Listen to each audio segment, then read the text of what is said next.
Funding for Off 90 is provided in part by the Minnesota Arts and Cultural Heritage Fund and the citizens of Minnesota.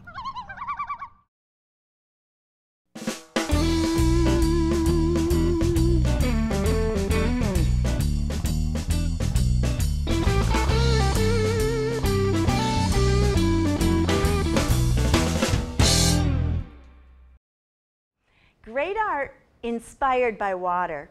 That's the mission of the Minnesota Marine Art Museum in Winona.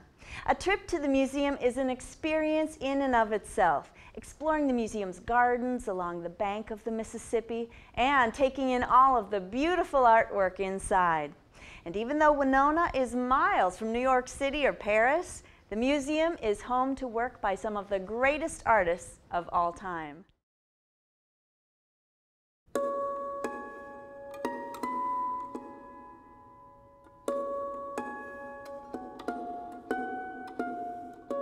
This region is connected to the water in a unique way.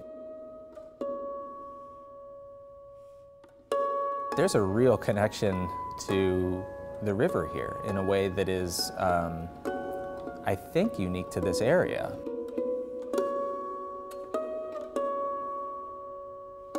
You can, get on top of the bluffs and see these amazing vistas. And so those two things really speak to the beauty of this place and our connection to the land and the water.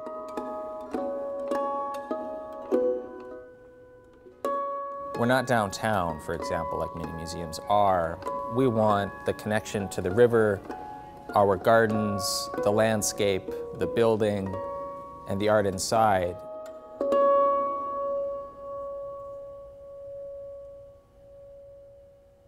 Welcome to the Minnesota Marine Art Museum.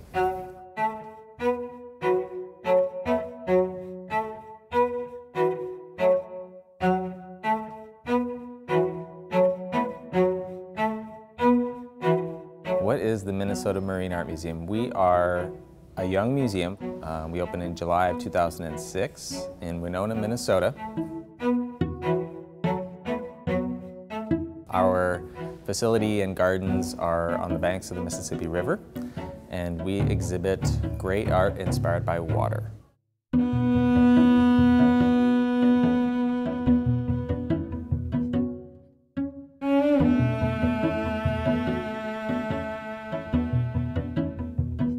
The museum has about 1,200 objects, everything from traditional marine, maritime-themed art to Hudson River School and Impressionism and some modern masters. The constant theme between the collections and what we always show, there has to be some sort of element to rivertown culture, or whether it's a depiction of a body of water or a landscape that has water in it, or the culture that goes along with that. Those are some of the things that we're interested in showing. I think that's a unique thing. I guess I don't know of other art museums that are doing what we're doing.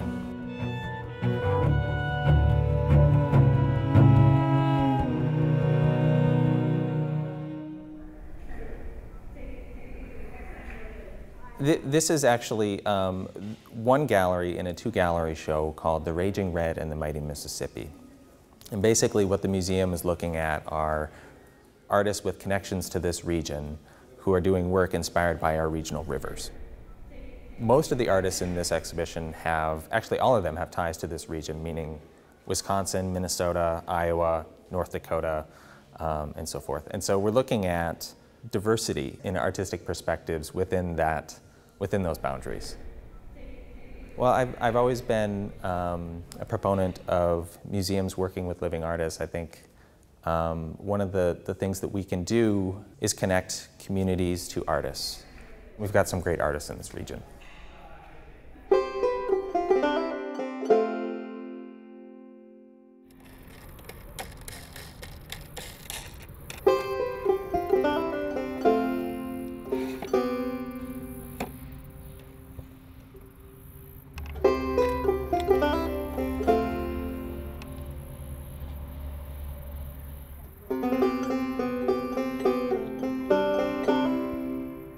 I'm Brian Stewart. I'm a plein air painter.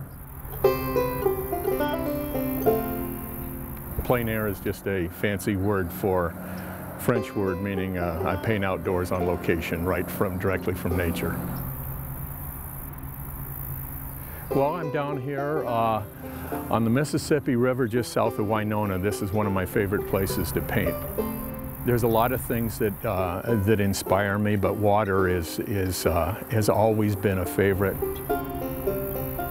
It's the thing that life is made of. It's the thing that we're made of. You can't get by without water. It's everything. Having a piece or two in the Marine Art Museum is huge.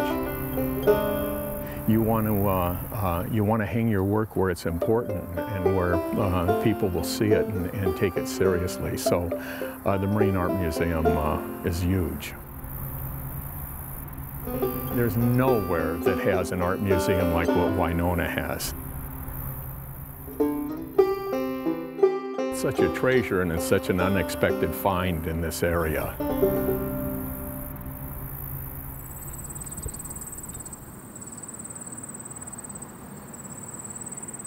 The most common response that we get from anybody, artists or otherwise, is a little bit of surprise. And most of that surprise is in relation to the historical collections, because they just don't expect to see that.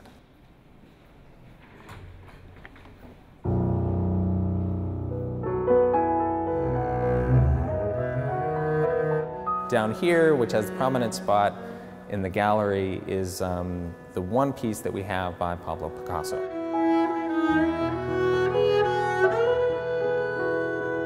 And the piece that is probably of the most historical significance to the collections is this one,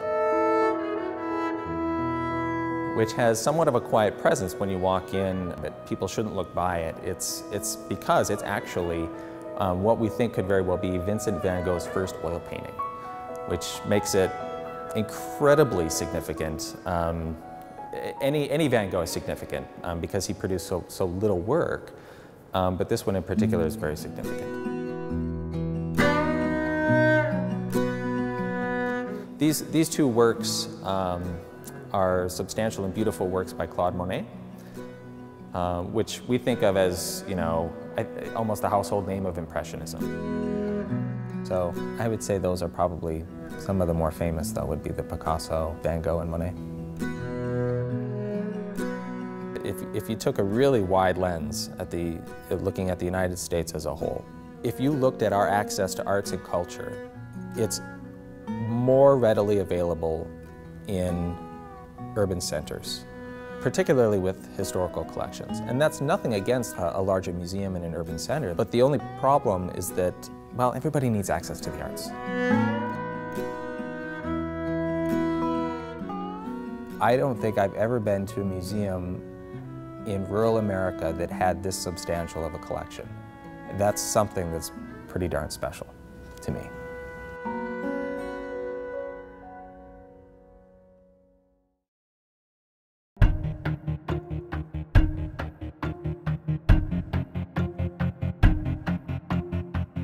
Museum audiences differ dramatically. One person might go for this reason, another might go for that reason.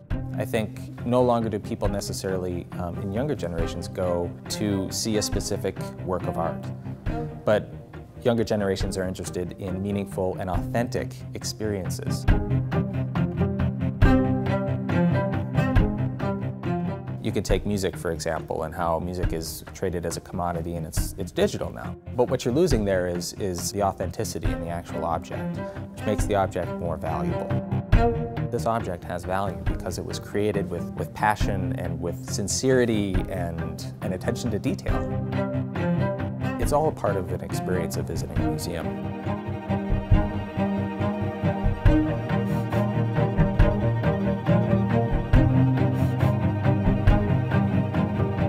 If we do our job right, your children, my children, and their children, and 7 generations will be able to experience the works in our collection in the same state that they exist in today.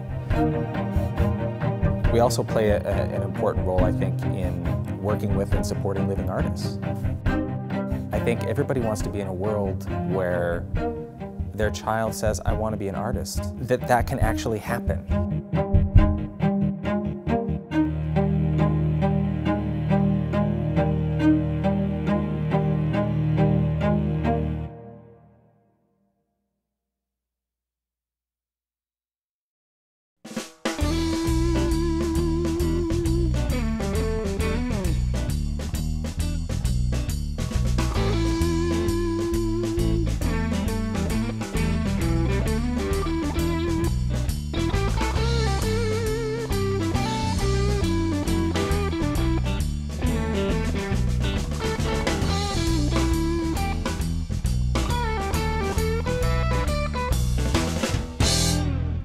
Funding for Off 90 is provided in part by the Minnesota Arts and Cultural Heritage Fund and the citizens of Minnesota.